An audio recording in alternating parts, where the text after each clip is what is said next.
Hey everyone, Kathy the Vegan Prepper here, and welcome to, I don't know, like a partial day in my life. I don't really know what this is going to be. It's 1 o'clock, but we've been so busy all morning going to and fro from activities and errands and such that, I don't know, I'm basically only just now starting my day at home. There's plenty of things that I have to get done. And I thought, you know what, let me go ahead and film and bring some of you along to see if you guys get some helpful tips, and hopefully you will.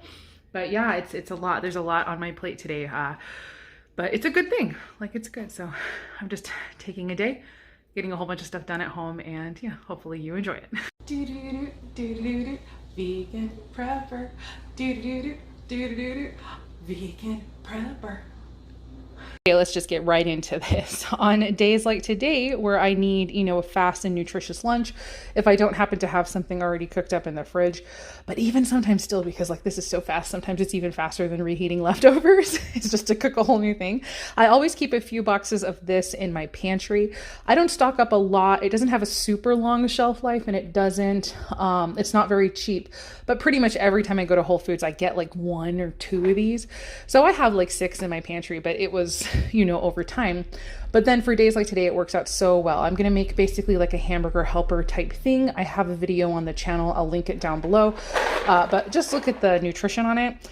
And so I don't have to worry about adding tofu or beans or anything else. It's already got all of this good stuff, protein, iron, minerals, and it's just, a super nutritious thing. So basically it's usually this, like 3 cups of water, a bag of frozen vegetables, and then whatever flavoring I want. Today I'm just going to throw in a broth cube and like some garlic, and probably call it good. All right, here we go. It's all in the pot. The water, the pasta, the frozen veg. It's a pound bag of riced cauliflower this time, minced garlic, broth cube. I'm gonna go ahead and bring this all to a boil, cover it, and then let it cook for about 7-ish minutes. All right, now while that is cooking, I'm gonna go ahead and unload my dishwasher and then reload it with anything else that I can load into it. And then if I still have time, like if the stuff is still not quite cooked yet, or it's still sitting to thicken, then I will go ahead and get as many hand wash dishes as I can get done, during that little window of time. Then we'll eat. Then the plan for me anyway is to head outside. All right, the first timer went off, so now I've pulled it off the heat, and I'm going to let it sit for about 10 minutes to finish really thickening up, and it's going to be amazing. All right, so I'm just getting our lunch plated up and finished. And so she has this plate. I've talked about it before. It was just designed to be very helpful to picky eaters, especially apparently like kids on the spectrum. Like this really helps them. But just in general, Sage is a pretty picky eater. So it's also really difficult for her to like self-motivate as she eats, but this plate really does help. I don't use it every single time, but this time she asked for the plate, and so I'm doing it. But her treat this time is going to be avocado pudding, and I need to make a video on this because I do make the best avocado pudding in the world. Like, really better than any other I've ever tasted. It tastes exactly like those plastic, like the handy snacks puddings. Is that what they're called? It tastes exactly like that. So that either sells it or doesn't sell it, depending on, who you are and what you like. But if I had soaked dates, I would have just used soaked dates, and it still turns out incredible. But I just used some maple syrup in this one because I didn't have soaked dates. But it's just avocado, vanilla almond milk I happen to have right now because I got some on clearance. But normally I put vanilla in if there's not vanilla almond milk. Organic cocoa powder, like a couple of turns of my salt grinder. And then the real secret ingredient, I will just tell you right now, is a few drops of apple cider vinegar. And I know it sounds crazy, but basically you want to pour a tiny amount of apple cider vinegar into your cap. And then you go like, like let like 3 drops fall in. And I know that sounds crazy, but those just few drops of apple cider vinegar completely change the whole flavor profile, and they make this so ridiculously good. But regardless, the other trick I have is to use way more milk than you think you should. because the avocado will thicken it quite a lot. And you will, if you use like more milk than you think you should, you're going to end up with this glorious like snack pack pudding texture. And so anyway, I'm going to go ahead and get that into the fridge. And definitely she can have more than this when she's done. But yeah, that is her treat at the end. And so anyway, we're going to go ahead and get, does it look good? Meow. But wait, you want to look at your treat, right? Okay, check your treat. It's pudding. I got chocolate. Oh goodness, it's a little bit of a mess. Okay. All right, well there you go. And I guess we can start eating. Yeah. Right. This is where we are so far. Continuing our progress. We've already played a round of this game. This is actually a really awesome game. It's surprisingly not torturous for adults. It's really fun. And then she wanted to grab the boggle and we're practicing letters and words and all that. Oh, and there's your name. Sage.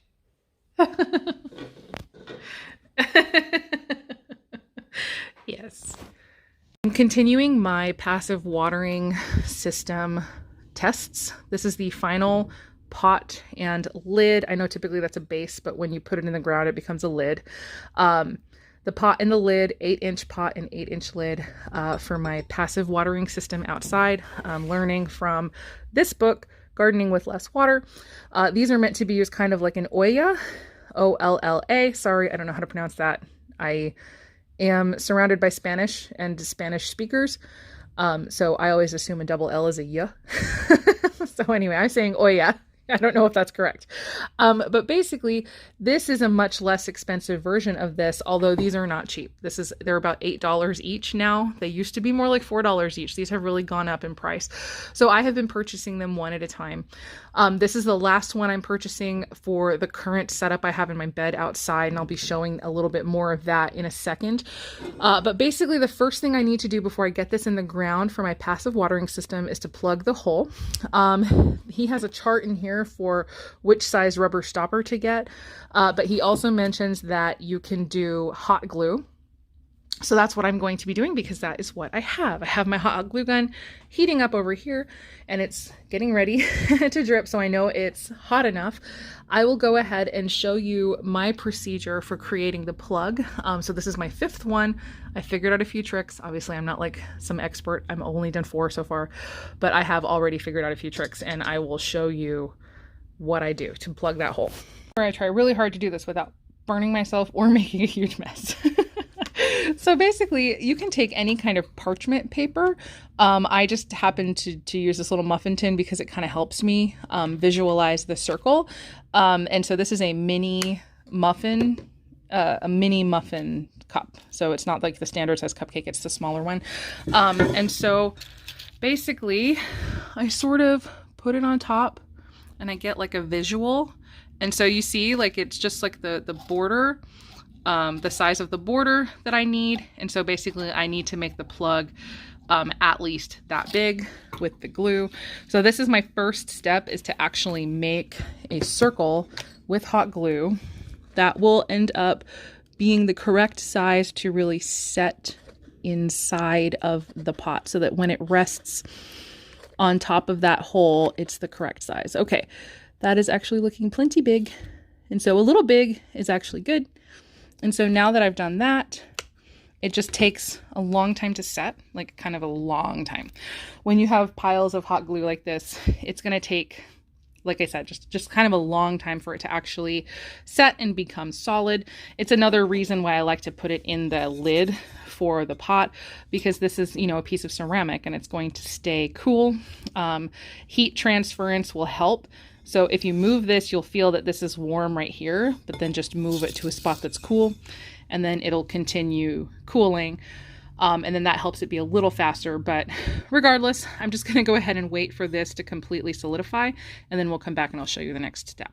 So again, this is parchment paper. It's a parchment paper liner from the brand If You Care. I will link them down below. They may be cheaper than Amazon in a local store, but I'll give you a link just so that you can see exactly what I'm talking about. And yeah, so this is parchment paper. I'm not sure that a standard cupcake liner would work. I don't think it would because it's more paper. And so I'm going to be peeling this off once it's solid.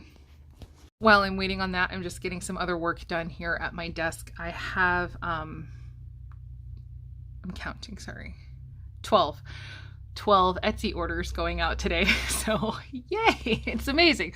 It's a good problem to have to try to figure out how to get everything done. I'm very blessed, but yes, so I'm just basically finishing up the tail end of these orders just while I'm waiting for stuff to set. So yeah, sort of, I don't know, multitasking. I don't like calling it multitasking because I'm not really working on both things at the same time. I'm just using the passive time of one thing to get stuff done on another project, right? That's how you have to do it. Okay, so it has set and it should just peel right off. I'm like doing it one-handed. Yes, so it peels right off. So now I have this little globule of hot glue. And so this I'm setting aside. I just actually store this with my hot glue gun now so that it's ready for the next time I need to make a plug. And so I'm going to take this. And so one side is kind of flat, you know, because it was on the parchment, and one side is a little bit more rounded. So I'm putting the more rounded side down. And then it is big enough to cover the whole. Actually, let me take off my bracelets. Okay, so it's big enough to cover the hole now. And so basically what I'm going to do is use the hot glue gun to just go around the edge. And I will do that as best I can, trying to film it. And so basically I'm just going to draw a line around the edge. And I will, let me finish it off camera, but that's the general idea. There is the finished wrap around. And now I will wait for this to set completely before I do the final step, which is basically just filling it in from the other side. This is set now, so it's time to go ahead and fill the other side. I'm just pushing it around. It's totally ready. And so let's go ahead and turn it over. So the trick that I do, that I kind of learned after doing a couple of the pots, is to make this plug separate. That pre-made plug really makes all of the difference in the ease of making this work. It is entirely possible that just what I've done already is enough, but just for some added security around the seal to make sure, because you need to plug this because you don't just want all of the water that you put in it to just drain straight to the soil through this hole. So that's why this plugging is necessary. But basically I'm going to come around, and so I do this part in a couple of steps as well, because this is, oh, sorry, I wasn't filming. This is the hot glue, right? And so if you do too much hot glue, I run the risk of compromising the integrity of the seal from what I've done thus far. So basically I first come in and I do a nice ring. Well, maybe not a nice one, but a nice, like a solid ring around the inside of the hole to make it like really sealed. So my goal is essentially to get glue up from the plug itself and move the glue up to the edge of the pot right there. So now I'm going to go ahead and let that piece set. And once that is set, that's when I will come in and I'll do kind of the rest of the fill and, you know, finish out making this plug. Okay, final step. Just gonna go ahead and fill this in now and just try to sort of fill it to the top. And this is just my kind of overly careful way of doing this, but obviously I'm hoping that these will last a long time. And so I'll do just like a tiny ring on the outside here too, so that there's a little bit more security. So it's not only being held in the middle or underneath. Sorry, I'm like, Well, it's really hard to do this through a camera. But yeah, I'm going to do this kind of ring on the outside here as well. Again, just to sort of increase that security, so that hopefully it doesn't pop up through the bottom. But yeah, it's not necessarily super pretty, but so far it really has seemed to work. But yeah, that is the final step. And once that's set, I can get it into the ground. But actually first I'm going to finish packaging up these orders. And then I will be outside doing the work I actually want to do today. Right, orders are packaged and ready to ship. Yay! And I can go outside and do my work. Right, here is my experimental garden bed. I've got 3 pots already in. Unfortunately, the work I need to do today is to pull everything and redistribute the pots. They are way too close to the edge, I'm realizing. If I want to maximize my planting area, they need to be closer in. And so that is something that I'm going to go ahead and do today, unfortunately. But I do need room for a lot more plants. I have started a bunch of seeds that have taken off. And so that will basically, now that I've got a 4th pot going in over there, that will be the last pot I'm putting in this bed for a while anyway. Over here, I planted potatoes around this pot. So I'm leaving this one here, and the bed on this side is basically just going to be potatoes. And so that's an experiment. I've never grown potatoes before. We're going to see if it works. I just basically planted some potatoes I had gotten from Azure Standard a few months ago that just majorly sprouted. I actually forgot about them. I wasn't sure it was going to work, but here they are. They're coming up. All 4 of them are shooting plants up to the surface. And so that's very encouraging. I'm going to not, be digging over here. I'm going to be mainly doing all my digging and stuff over here. So I guess I'd better get my gardening fork, which is I use a fork to gently remove seedlings I want to keep. Like a couple of these kale plants, I will try to get them to survive and grow. They haven't gotten very big yet, and that's kind of unfortunate. But yeah, I'm just going to have to sort of figure this out as I go and try to disturb as little as possible. But yeah, we're going to see how it goes. So this is my fork. I mean, it's literally a fork. So basically, to move seedlings gently and go in underneath and just sort of pick it up. And then almost always they come out very easily. Yeah, like that one did perfectly fine. So this is how I transfer my seedlings. There's actually a few parsley that have come up, so I'm going to try to save those as well, and just get them arranged like once I get everything set. I have several parsley seeds that came up. I wasn't expecting seeds to sprout. It took forever. I thought they weren't going to come up, but they did, so I'm very excited about that. Parsley is one of those things I haven't been able to buy, and so I definitely need to grow some of it, and hopefully I get a good crop before it gets too hot. So anyway, I'm gonna move those and just continue. Probably the next shot you see will be the finished bed. All right, so the pots popped right out, which is exactly what I was hoping would happen. And so now it's just basically gonna be, I'm gonna finish getting what plants I want to save, and then just filling in those holes and sort of adjusting them, just moving them in a little bit more. All right, I don't know how much of a difference you might notice, but I notice quite a difference. So we have some extra planting space along the edges, not necessarily maybe quite as much in the middle, but I think overall the usable space has increased. And we will go ahead and just sort of go from here and see what happens. Very happy with this. Overall, I'm going to definitely shoot some videos showing some of the things that I do to help me during this super hot, dry season in our in our area, Central Arizona. Very hot, very dry place to grow, but I grow successfully, many things for many years. You just sort of have to know a few tricks. The main things are protecting from water loss, sun damage of the soil. So as we move into the hotter months, this is absolutely going to get mulched with some wood chips. I'm going to be planting things like cantaloupe and watermelon. Both of those things do extremely well in the heat, but they also provide beautiful vines, which you can drape along the side of the beds to prevent heat and water loss in that way, because the vines will sort of shade the sides of the beds.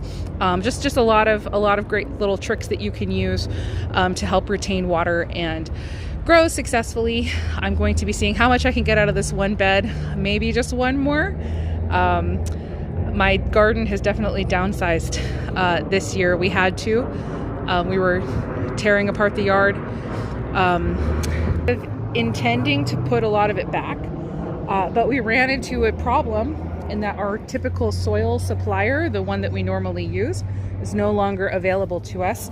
And that soil, like, this might sound stupid to anybody, you know, this is probably going to sound stupid to a lot of you actually, but the soils that I can find aren't vegan. So that's a big deal for me to not be using, you know, the byproducts of the animal agricultural industry, even though I know that there's no such thing as a vegan ecosystem. But I don't currently possess the ability to garden in a natural way using input such as manure, you know, from animals that I know are being treated well, like my own animals. Like if I ever were to have a pet or whatever, you better believe I'd be utilizing what they put off in my garden. So yeah, it's not because I think at all that even nature is meant to be vegan. It's just because I have to be careful about what I'm supporting, and not supporting based upon my own ethics. And so it's definitely hard. This is going to be hard. I feel a little bit like the Israelites. I'm building bricks without straw at this point because I don't have my soil. I don't have the compost I typically use. So yeah, it's forcing me to get real about getting my own compost together, and to get super creative about how I'm doing this thing. And so yeah, it's interesting. So anyway, moving forward, I'll definitely be talking about that. More planes going overhead, but yeah, I'm shocked out of my mind. This all took less than 40 minutes, so I think I might actually manage to get dinner on the table on time. I was kind of writing that off, like that's not going to happen now because I'm getting this project done. Kind of come heck or high water, this is going to get done because this has been needing to be done for quite a while. But yeah, I got it done, and my orders and all the other stuff I was trying to do today, but I did not get any onions put up. So I'll see, I think while I'm making dinner, if I can be chopping up some onions to get into the freezer, because I really do need to get on those onions and get those put away so they don't go to waste. But yeah, it has been an extra full day, but good day. So anyway, all right, I'm heading in, gonna start dinner. You are making me a salad? Oh, yummy, I can't wait. I'm excited about that. Here, I want to eat it. Oh my gosh, that looks like the best salad I've ever seen in my life. Oh, so good. There, look, I ate it all. Ah! Okay. She wants to do one more slide.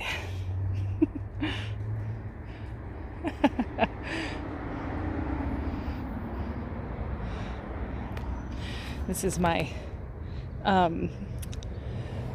Mexican blue elderberry. It has really taken off this season. I'm looking forward to potentially getting a big crop of elderberries this year.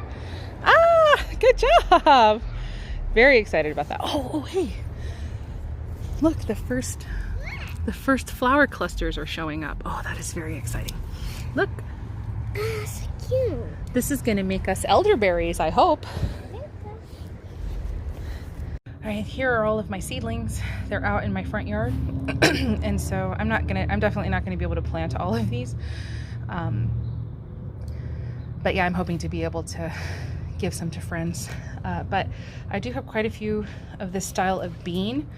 And so the hope is, like I was talking about a little bit of that bricks without straw thing, to introduce some fertility into the soil using beans to put nitrogen in and stuff like that, among other things. So anyway, we'll see. So many experiments going on in my garden this year. Wait, they're all white. It's in one of the small white buckets. I just sent my son for the white bucket of brown rice. Anyway, so I am making like Mexican style pinto beans tonight. Actually, my son is the one who just put that together. I forgot I had soy milk still in the insert for this Instant Pot. So I'm having to call in the troops, which is my son, to get this done. And then I will, he's also going to throw together brown rice in the other Instant Pot, while I am doing the process with the soy milk to make tofu. I was really not planning on making tofu, but here we are. All right, here we are. I haven't pressed it yet, but I've got the tofu in the tofu press, and I don't know. This is basically why my kitchen is never clean, but like all these random things I don't remember. But anyway, apparently if you save the whey, I think one of you let me know about a video where they talked about this. And so thank you for whoever that was. Apparently if you save the whey, you can use it again to make your next batch of tofu. So I'm going to give that a try. I'm going to save this one, and see, see if I can do that. And then I don't have to use any more nigari, and just potentially let it stretch a bit further. So yeah, I'm gonna try that. I'm gonna get this pressed. I'm going to start washing stuff. I did remember that for tonight, I wanted to make pico de gallo. Sorry, my brain is like super full of many things now. But yeah, I'm gonna make some pico de gallo. So we're gonna see about those onions. But yeah, we'll see.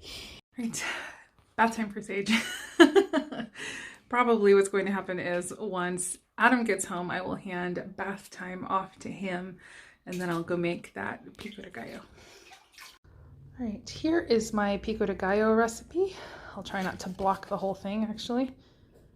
As far as I can tell, the original place I found the recipe doesn't exist anymore, so that's why I'm not just leaving a link. So you can pause it, and you can hopefully get this recipe for yourself. It's very delicious. All right, 3. Haha, I did it. Okay, here is dinner. We have the lovely rice, brown rice, and beans that Elliot made earlier. I wish you could smell these. These are just, oh, they're gonna be so good. So I don't know if I said earlier, but they're pinto beans with some dehydrated red pepper, and garlic and onion and a couple of bay leaves, and that's how I made those, and they are delicious. I've already tasted a few. A few Ezekiel tortillas, just to build burrito style. A bottle of Just Egg, which is funny. That was not part of the original plan. That was like, oh yeah, we need to use up Just Egg. My grandmother ran across in this local clearance store. She ran across a deal on Just Egg. She asked me if I wanted some. I said, oh yeah, absolutely. I'll take, like as much as you can get. Like she said, oh, the limit is 6. And I said, okay, sure. I'll take 6, cause they were 79 cents a bottle. So I'm not going to pass up that deal. Right. But she came over with 9 bottles. So I was like, oh my God. So I am now in the position of needing to use up Just Egg. Mr. Vegan Prepper is very happy about this, actually, because this is like his favorite thing. So Just Egg is like a vegan egg substitute thing. It's delicious. We definitely don't have it hardly at all because it's expensive, but also I don't like the plastic waste. But hey, like I said, I'm not going to pass up a deal. So anyway, then also the pico that I just made, and it is absolutely delicious. So I'm very excited about this, and we're gonna go ahead and just sort of build burritos and eat, and I think that is where I'm going to leave you. All right, there we go.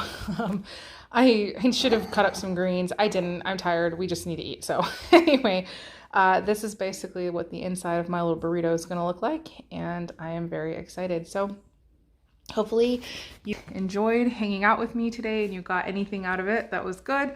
Let me know in the comments down below any questions you might have, anything you want clarification on, and also anything from this video specifically that you really want like another video of. so that I know how to like prioritize which things I'm going to make. So anyway, I guess that's all. And as always, I hope the rest of your day is good and your life stays wonderful. Thank you so much for hanging out with me today. Bye.